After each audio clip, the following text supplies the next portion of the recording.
Hey guys, my name is DJ Pep and I've decided to make this video because let me be clear, I'm an amateur DJ and once in a while I have a gig at friends or small parties, not really getting paid yet, but I've been there and I've searched the web and I've searched all these YouTube videos about what can I use best, should it be Traktor, should it be Serato, should it be virtual DJ, should it be DVS, should it be a mix panel or real turntables.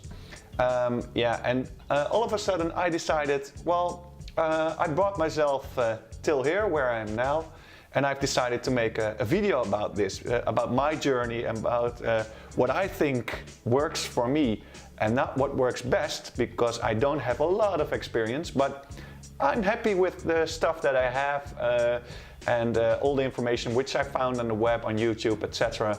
Yeah, I hope maybe I can inspire some guys who also are on this journey of DJing.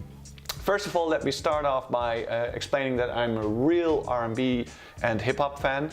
I was born in 1977, so you probably can imagine what kind of hip-hop I like. I really like, obviously, the throwback stuff, the old school stuff, the Mobb Deep, the Ice Cube, the NWA, the KRS Ones, well, the list goes on and on.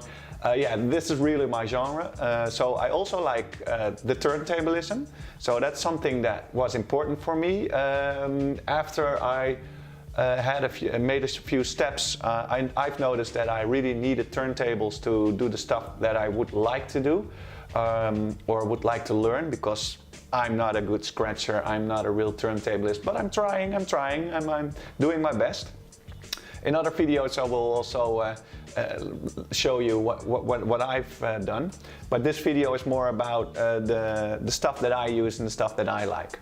So as you can see, I've made my own DJ booth. I've made this all of MDF wood, which is way too heavy, but the fun thing about this booth is that I can completely disable it, so I can take off these speakers.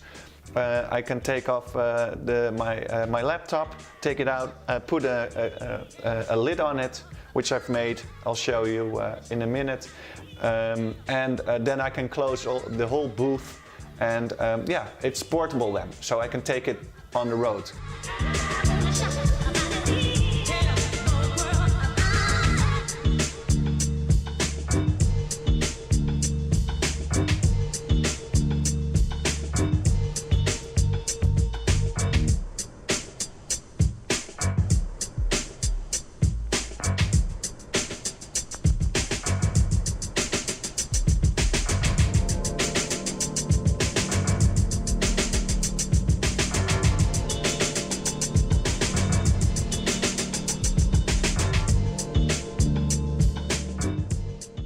Because one of the things, because I'm using Traktor, one of the things is, if I'm somewhere, if I would like to play on a gig, if I'm even invited for a gig, if I would like, but the idea is that if I can play at a gig and they are telling me like, okay, you have to use CDJs and we've got the setup, you only have to bring your SD card or your USB, then I'm kind of handicapped because I'm using Traktor. And as you know, a lot of venues have just have or Serato compatible gear, or they have stuff which only works for Pioneer or Rekordbox prepared playlists. And I've got a lot of playlists which I like to dig out of, my own crates, my own setups, my own cue marks, etc, etc. So yeah, this is kind of a handicap, but since I've made my set portable and I really like to play with turntables because I'm absolutely not used to playing with CDJs, I love these. And I have to be honest, 98% of the time I'm playing in-house in my kitchen. You're now in my kitchen, and I've got my DJ booth here, and I like to have some friends over. I like to play for them. I like to chill. I like to make mixtapes. You can also find a link in the description below to my Mixcloud mixtapes if you like to hear them. then you also hear that I'm not really that I'm still an amateur DJ. But okay, let's first have a look at my setup. So this is my setup. I've got my Control Z2, as you can see. My Control ZT is my mixer, and I've been through a lot of mixers.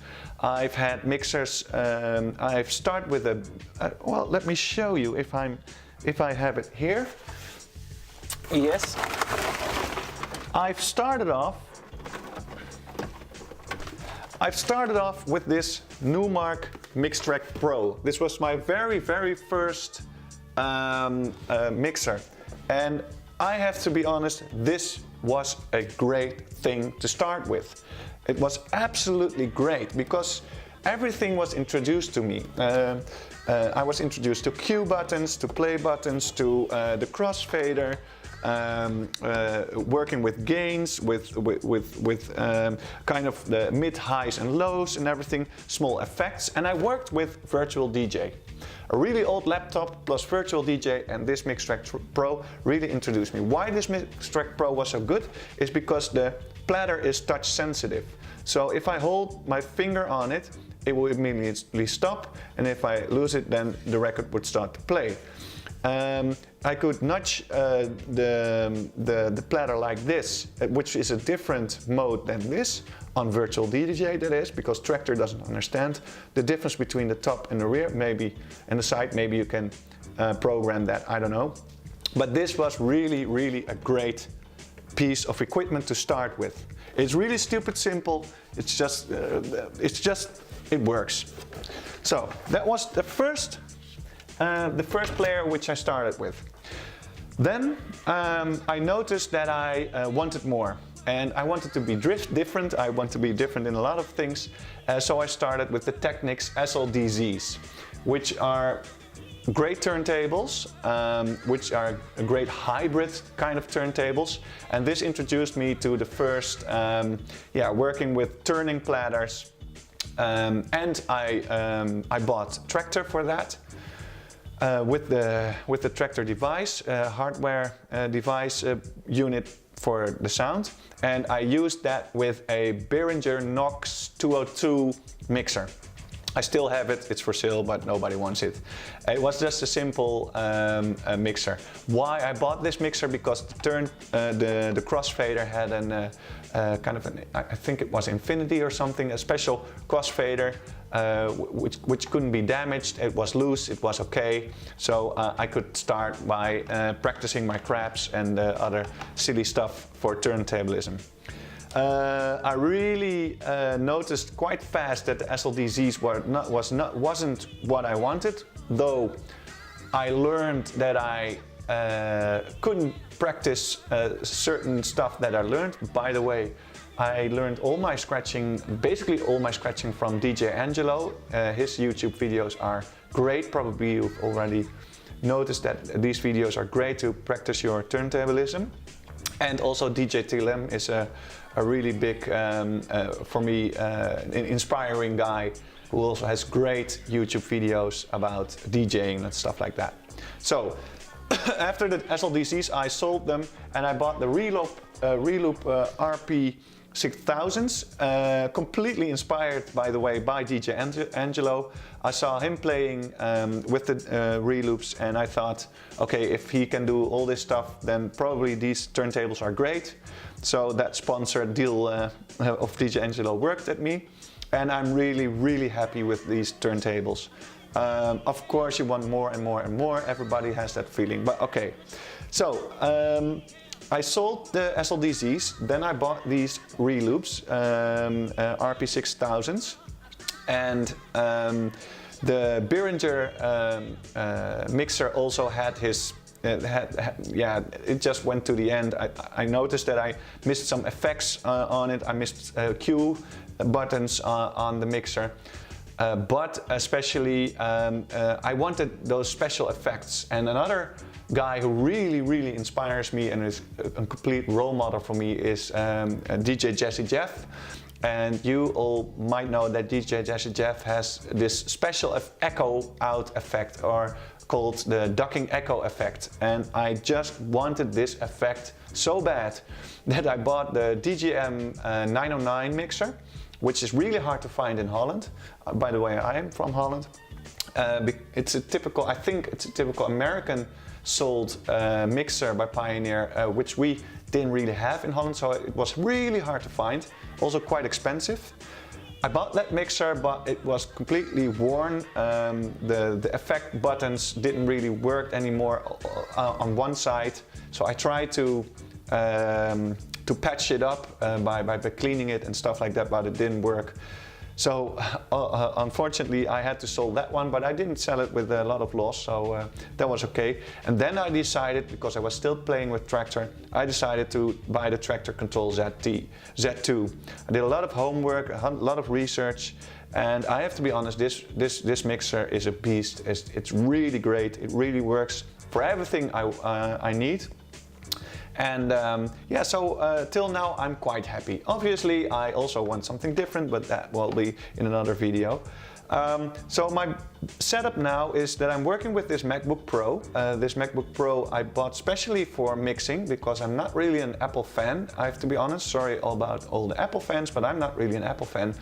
But for mixing, since every DJ uses an Apple MacBook for his digital vinyl system, I decided to go with it, and it's just dedicated for my mix stuff. So I thought like, okay, I'm only going to use it for this, so it stays clean, nobody or nothing is on it except for Traktor, Safari, and the stuff that I need, so for DJing. So it's a dedicated laptop for this setup. Now, as you can see, next to my Z2, I also have these 2 units of Traktor. Why? This is kind of yeah, something I kept from my previous setups when I was working with the Behringer and the SLDZs. I bought this Control X1 quite fast because this is great to use my hot cues, to do some effects and stuff like that, and to search. I'm not using it anymore for my searching and my files and stuff, and sometimes I use it to have some special effects like phrase effects, or when I have more than 4 hot cues, because as you can see there are only 4 hot cues here, but Traktor can load up to 8 hot cues, so that's okay. If I have for whatever reason have a track, which sometimes happens, which has more than 4 hot cues, I use the Control X1 for these extra hot cues. And I also have this Control F1 to mess around with, because I wanted to see how it was for drumming and stuff like that. And as you know, Traktor has a lot of, like the machine, has a lot of cool hardware to make some music. I'm not really into producing or stuff, but if I'm using stems, you have to search that, but that's something special that Traktor also has. For stems it's quite nice to use, and gives an extra dimension next to the standard mixing and turntablism. So that's my setup. These are both connected with my Z2, because the Z2 has 2 USB ports in, so they're connected to this unit. They all go in here. And this is the only thing that I use. So no more devices, because the sound card is built in the Z2, which I find a real big preference. If it would ever happen that I'm invited for a gig and they have to, then I could ask, okay, make sure that there are 2 turntables there. I'll bring my own mixer and my own laptop, and I'm good to go. So that's just a nice feeling that I always can play with my Traktor program or software. Oh yeah, by the way, I've got these 2 Pioneer monitors standing here, and these are for myself, so I can hear myself, because if I take the whole package with me, I also take these monitors, and then it's just really plug and play, because there's only one 220 volts European 220 volts power cord here, and everything is connected and everything goes on. It's just one plug. So this is my setup, and this is my first video that I wanted to show to you about how my setup is and how I got here. In my next video I'll explain a little bit more about the Z2 mixer and what I think about it. Okay, bye, see you in the next video.